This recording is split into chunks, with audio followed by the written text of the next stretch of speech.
チップをつける前に予備ハンダっていうのをここにつけていきます。主にこの G、グランドって示したとこなんですけど、パッドなんですけど、これ全体がですね、グランドなんですよ。だからここだけがグランドってわけじゃなくて、これは、窓が開いてるだけ、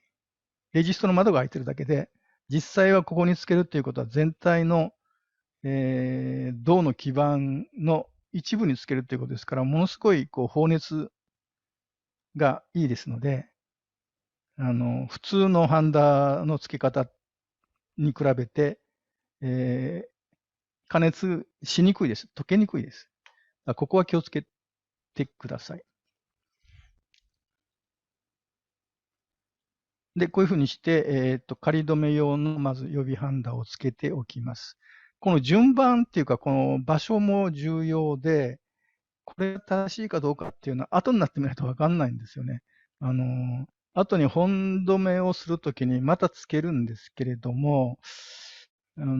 ハンダが過剰になったり、それからハンダがないと思ってたけど、もうついてしまってるとかいう場合もあるので、その辺が重要ですけども、あんまりたくさん先につけすぎるとまずいし、少なくてもまずいしということで、まあ大体このぐらいかなということでやってます。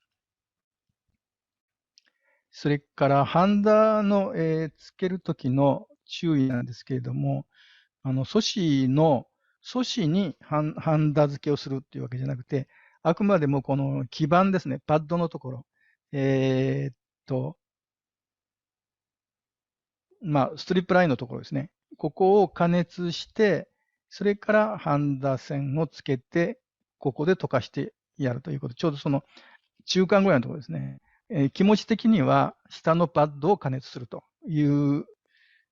ようにしてやります。当然この図を見て、これはつけられないですよね。